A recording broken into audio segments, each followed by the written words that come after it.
Hey, I'm going to give a few talks here on FCA. There's something you can talk to a sports team. And so go ahead and change it. It might give you some ideas.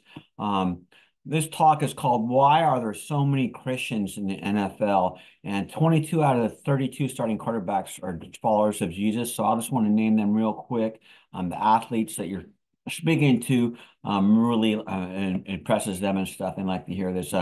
Kansas City Chiefs, Patrick Mahomes, San Diego or Los Angeles Chargers, Justin Hubert, Bo Nix with the Denver Broncos, Lamar Jackson's the Ravens, Joe Burrows with the Bengals, Russell Wilson and Justin Fields with the Steelers, Trevor Lawrence with the Jacksonville, C.J. Stroud with Houston, Anthony Richardson of Indiana, Tua of Miami, Josh Allen of Buffalo, Drake May of New England, and NFC West, Brock Purdy, Kyler Murray, and Geno Smith. NFC North, Jordan Love and his backup, Malik Willis. NFC South with the New Orleans is Derek Carr. Also James Winston. I'm not sure what team he's on now, but he is. And Bryce Young of the Panthers and his backup, Andy Dalton. And Kirk Cousins, very strong as faithful Atlanta Falcons. NFC East is Dak Prescott and also his backup, Trey Lance, Jalen Hurts of Philadelphia, and Jaden Daniels.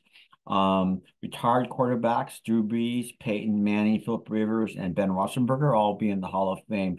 So that's 22 out of 32. That's like 70% in the NFL. They follow Jesus. And so I just want to give some reasons why there's so many followers of Jesus in the NFL. And they pray after games. It's called Meet Me at the 50, and it's voluntary. And some players from each team will get together and pray together after the game. That's something you should work for in high school. So I have four reasons here why there's so many people that follow Jesus in NFL. First of all, they get to the top, they're millionaires, they're famous, and they're top of their game, and they're still not happy. I mean, it makes you happy for a while, but it just gets old and you take it for granted. And here's a good example. Tom Brady, when he's on 60 Minutes, he says, why do we have these super wings and there's still more? There's got to be something more. And of course, Tom Brady really needs Jesus. Even Michael Jordan said he was bored with life at the age of 50. And so that's one reason you get to the top and you think, if I achieve this, I'll be happy. But man, you have to have a meaning and purpose greater than sports and sports stats. And that meaning and purpose comes from Jesus Christ.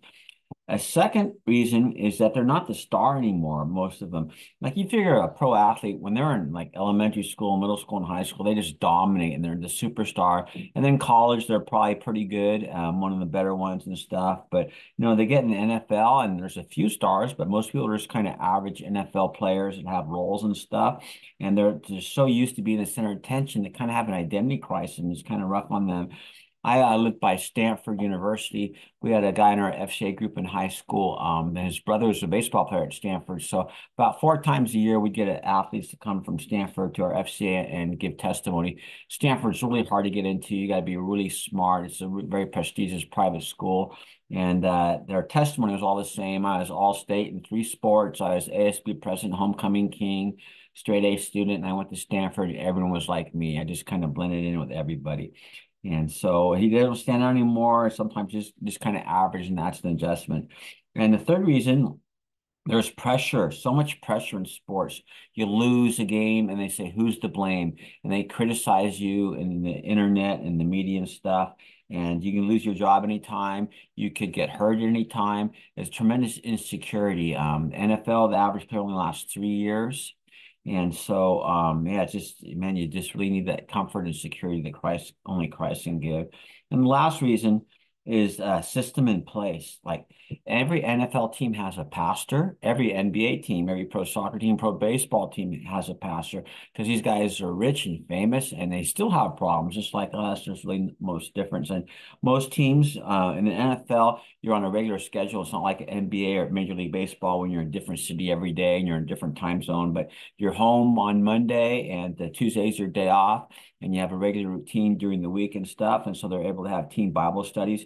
Most teams have a team Bible study during the week, and most teams have a chapel service before their game, usually on Saturday night and stuff.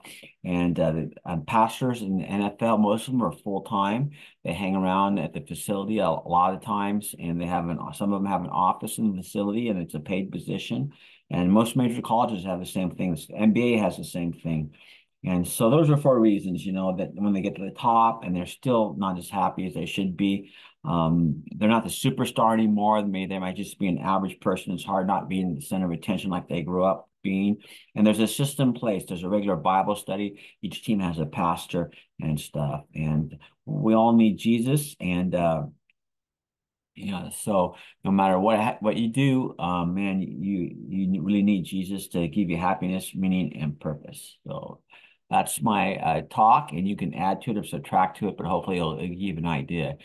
Players really, it makes a good impression on football players because it kind of blows them away how many people follow Jesus.